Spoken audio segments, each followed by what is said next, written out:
Hey there guys, Idrikaz here, aka JediBro95. Hope you guys are having a fantastic day.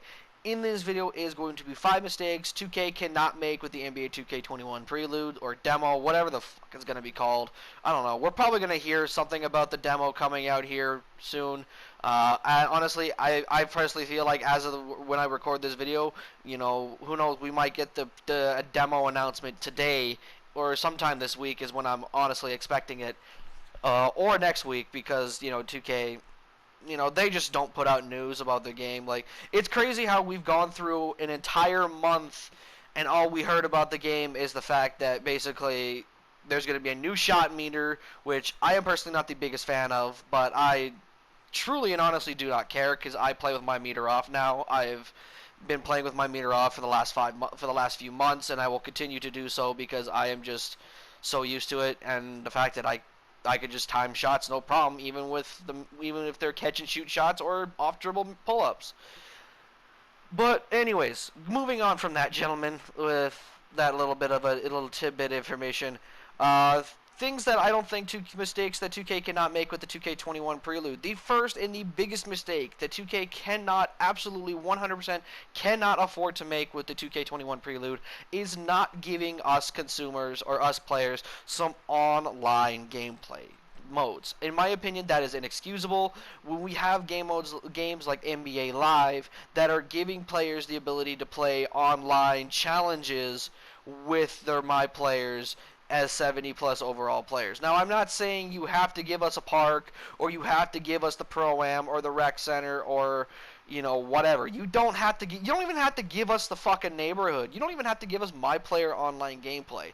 But what you can do is give us an alternative gameplay option other than just my player building for the entire foreseeable time in that game. Because my player building, gentlemen, it gets stale after about, I want to say 3 hours. Like after 3 hours, you're done making builds. You just want to play the game. You just want to get a feel for the game and know what to expect going into 2K21. Understand the mechanics.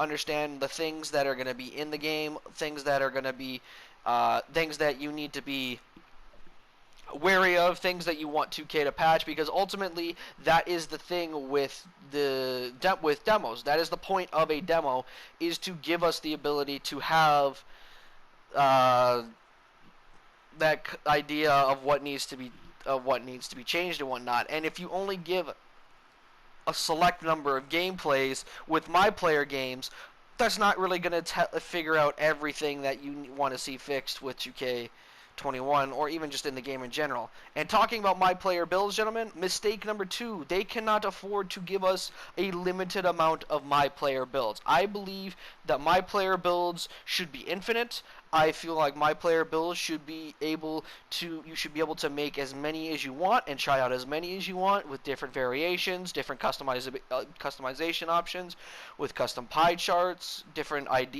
philosophies that you want to try, different play styles that you want to perfect.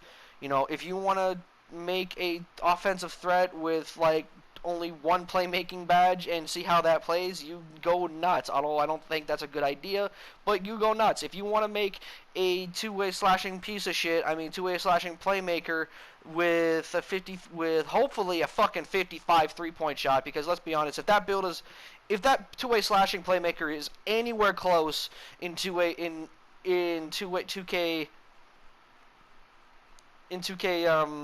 21, if it's anywhere close to the way it is in 2K20, competitive 2K is going to be completely ruined in 2K21. I'm just going to call it right now.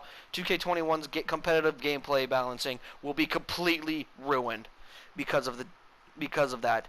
But if you want to make that, gentlemen, then go nuts. If you want to make a fucking glass lock that can space the floor, or a two-way stretch 4, or two-way stretch 5, or a rebounding stretch, or whatever the fuck there is, you go nuts. You customize however you want, and you make unlimited build types, so that way you can definitely figure out what build you want to make. Now, obviously, I don't think the build should transfer over, because that is a lot of builds that are going to be transferring over from from the prelude to the main game, and plus also the fact that, you know, this game is really only going to be around for 2 months is a little bit head scratching.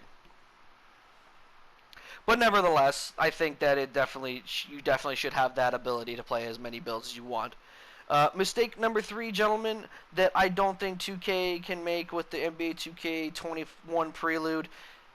This is just a personal one, but I don't think they can make the mistake of not allowing us to upgrade our players going into out of the demo. If we earn badge upgrades in game and shit like that, we should be able to earn badge upgrades as well as be able to purchase VC to put on our characters. Because let's be honest, I know this might seem controversial, but hear me out, gentlemen. The reason I throw this idea out is being able to purchase VC in the demo is because of the fact that sometimes paydays don't line up with when games release, and sometimes you have to, sometimes you have a payday. Like, I remember one year, I think it was 2K19, I had a payday during the 2K19 demo, but I didn't have a payday during the release of the game. So I ended up making my player, I bought VC, and I was able to upgrade my player that I wanted on 2K19 right away.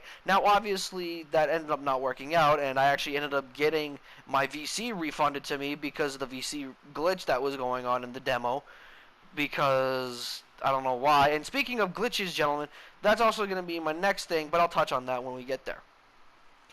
So, anyways, yeah, purchasable VC, I think, should be a thing in the demo.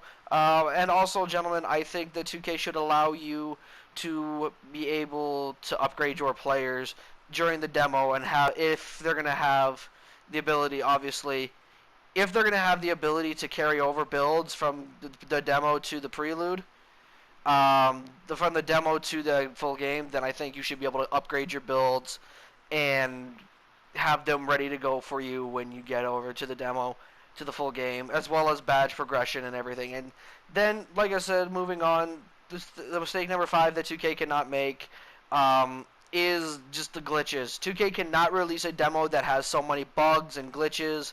Much like I talked about with the VC glitch that was in the 2K19 demo, in my opinion, that can't happen in 2K21's demo. Okay, there is no excuse for a AAA title like 2K to release a game that has or even release a demo that has bugs, glitches, and server issues. Like that's unacceptable in my opinion. 2K, you should know that you should not be able to get away with this shit, but for some reason they do, and it's utterly disgusting that 2K knows they can get away with it because there's just no competition. Like, 2K just doesn't care because they have a monopoly over the entire industry.